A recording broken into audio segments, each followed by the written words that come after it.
Hey guys, how's it going? So what am I working on now? Well, I'm working on a Tahoe that I'm actually making another video for in regards to fuel pressure. And I said in that video I wasn't going to show you like dropping a tank and stuff like that because sometimes it's just too difficult to do that. So, but I came across something I want to show you, and it's in regards to protecting yourself, being safe when you're doing something. And I don't mean safe physically, I mean safe financially. If you're doing work on people's cars, and you do a repair that's not quite right, I know this from New York, if you do a repair that's questionable, you could get sued, especially if somebody gets hurt. If you're doing this from your house, you're doing repairs, and you're doing a not so great job, and somebody gets hurt because of what you did, or even if they get hurt and it's outside of what you did, you could still get sued, believe it or not. There was a case in Texas where a body shop lost everything. They did a repair on a car, and something happened. The people were involved in an accident, and they got hurt. But when the insurance company was looking at the car, they realized that something in the bodywork, the way they fixed something, wasn't quite right in terms of the way it was supposed to be done. It wasn't the reason that people got hurt in the accident, believe it or not.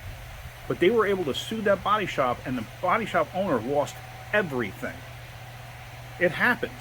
If you do this out of your house and you do, you figure, oh, let me just do this to fix whatever, be it brakes, fuel lines, whatever, and something were to happen and they come after you, you could lose your house. You can lose a lot of stuff. Just think about it. So doing the right repair is not only doing the right thing by the customer, it's also doing the right thing by yourself, for yourself. I just want to show you what I run into here. And I'm not saying that this is a bad repair. I don't know yet until I get it apart. But something like this, if they didn't do it the right way, this could be a potential lawsuit in the future if something were to happen. And let me show you what I'm talking about. So here the tank is out. This is the fuel pressure line. This one here, okay? This is not supposed to be here, not at all. It's supposed to be this type of a connector, a quick connect. So somebody, at one time, this line goes up and it connects all the way up there. See that? So I'd be willing to bet that somebody, when they were dropping this tank down, they left that up there and kinked the end of this or snapped it off. That's also a possibility. So they wound up putting this hose in place. Okay, that's fine. I don't know if you can see this bit of a bulge here, and I'm hoping it's the rib that's inside, like here. I can't get this off for you to see what I'm talking about. No, hold on, I'll take that off. When you're disconnecting these connectors, you have to squeeze these tabs in, and it pushes these little locking tabs in place. So now we're just going to take this off just so you can see what I'm talking about. See that rib right there? I believe it is on this one. They stuck the hose over, so this way the hose clamp had a spot to grab, like here on the other side, because the hose clamp can't physically go past that because it stops. So that's fine. But what about this end? What's in here? This is only a nylon tube. Nylon tube's going to crush. I'm hoping there's something in here, either the plastic like this that's snapped off, and then they just ran this piece of hose. If they didn't, though, this is not a good repair. This is a potential fire hazard. So, like I said, there's nothing wrong with doing a repair similar to this as long as you do it the right way. Technically, it's the wrong thing to do, but it's the right way to do the wrong thing. So let me get the rest of this apart and let me investigate this. Because, like I said, I'm going to replace that hose regardless. I mean, even if they did that the right way, I'm still going to replace that hose because I got to take this thing apart. That hose has been on there a while. Obviously, somebody put a fuel pump in this at some point. This Tahoe is a 2005, I'm pretty sure. I said it in the other video, I don't recall. But yeah, so let me get this apart and let's actually look at it and see what they actually did. So as I suspected, as soon as they started loosening up on the clamp, it just popped right out. It's not a good thing to do, only because there's not enough there. I mean, you got those little ribs, yeah, that's fine. It didn't leak, it was working. If it was me, I wouldn't trust it. I got to figure out something that I can do here to fix this. They make sections, they make repair kits for these. I'm going to see if I can't get something to do that. And we're going to go from there. Actually, this video can be on that too. It's repairing one of these lines when they break. So let me get this thing completely apart and then we'll figure it out from there. Now, yes, indeed, on this end, they did have the hose all the way to here. So that was a good repair. Like I said, that, yeah, it worked. I wouldn't do it myself personally. So what I picked up was this Dorman kit, 800-058 for GM and Chrysler. It's 3/8 fuel line, that's all it is. I mean, it's for any of these that have this style. So what we're going to do is, this is what comes in the kit, is this long straight piece with that barbed fitting, and then they give you like this little quick disconnect tool. You don't really need it, not for these types. What I had to do is I had to bend this slightly. This was in line with these two, so I had to bend it this way just slightly, because when I put the straight line in there, it has to go around this hump kind of.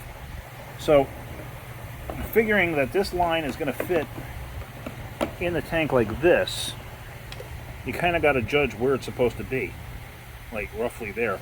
But what I'm going to do is I'm going to cut this line probably back here a little ways, just past this, because of course you got this here, or I could cut it here, because what I got to do is I have to cut that line to fit and make everything go together. So let me cut this first. And the reason I'm going to cut this too is if you look close, you can actually see that it was kinked. See that? So a kink in one of these nylon lines, that's a weak point, and you know what, I don't want to take a chance because it could split right at the end of the kink there. So let me cut this down and let's try to figure this out. One thing I'm going to do to make my life a little bit easier is just take this clip out. This way I don't have to clip it on and off. This way I can just take the line, stick it in, and then slide it back off when I go to actually make the final piece. You follow? Because like I said, I got to measure it and cut it. Now I overlaid the line from the vehicle after I had slid this one in place, because this style, this piece here, if you look at the original one over here, see that? It's the same design, same style. So basically I'm just going to lay the line to there. Now I'm going to cut it back here. I can have a gap in between because that barbed fitting has that space there right in the middle. It's not like the two pieces are going to come butt up to each other. So let me mark this. I'm going to use a silver Sharpie to do this. Alright, so now that I have that line off of there, basically like I said, I took the locking clip out just so I could do this and pull it straight out. I got the line on, or the mark on there, and the mark on that one. And what I'm going to do is, on this line, I'm going to cut that mark. I'm going to cut the line towards that end, and on that line, I'm going to cut towards that end on the other side of the mark, even though the marks are lined up. Because, like I said, there's going to be a gap in there. All I'm going to do is use the utility blade and just slice it straight down. That's all. No big deal. I don't have my tripod with me, so I have no way of holding the camera and doing this at the same time. Alright guys, so what I'm going to do here now is, they tell you to use hot water, because basically we're going to have to take this and shove it inside here. They actually make a nice tool to do this, I just don't have the tool. So what I'm going to do, I don't have access to hot water, believe it or not. Not here. Oops, hold on. I have to go into the building next door to get any kind of hot water for, you know, washing your hands and stuff. So really all I'm going to do is take the heat gun. I'm going to heat this up. Let's see. It doesn't have to be boiling hot or anything. I'm not going to get this up close to it. I'm going to keep a good distance.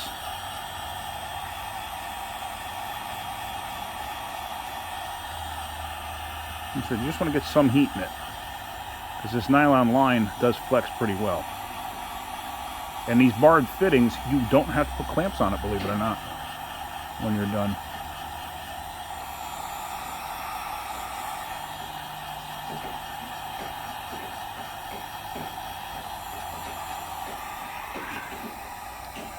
Let me put this other piece down so it's not in my way while I'm doing this. So I'm not going right up against it to do this. I want to keep a distance, because I want to slowly put heat in this line, because I don't want to distort the plastic at all, or the nylon, whatever.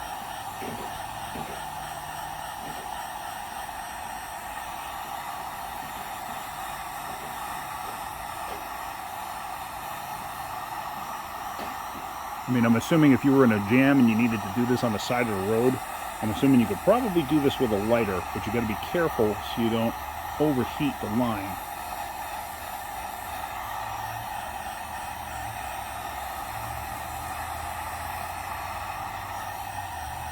I can feel the heat coming down to my fingertips now on this. I mean, it's not hot, but it's getting warm,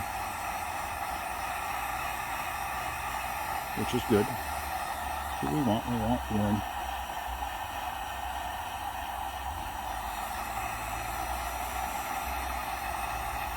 And I have the heat gun set on a low setting. It's not like overly hot. You know, I'm not going to burn my hand.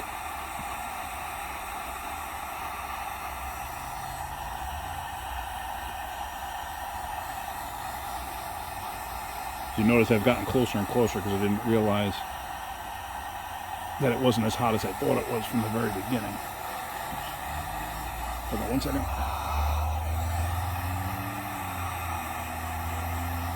Let's see if this will work. Okay, I got to do it quick.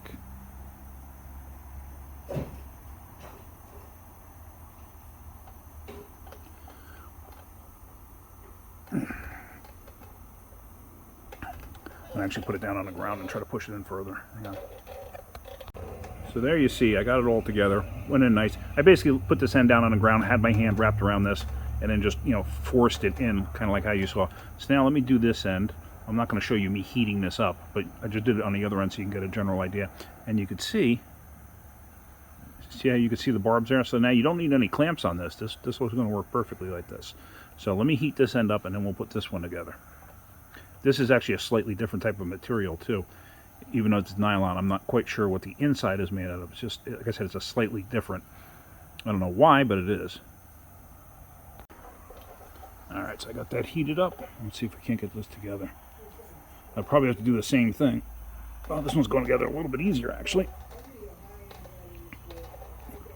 Alright, and while it's still hot, I'm going to try to rotate this into a position that I can use, and I'm comparing it to the other end. So I'm going to want it like, actually no, I want it like this. That's how I want it.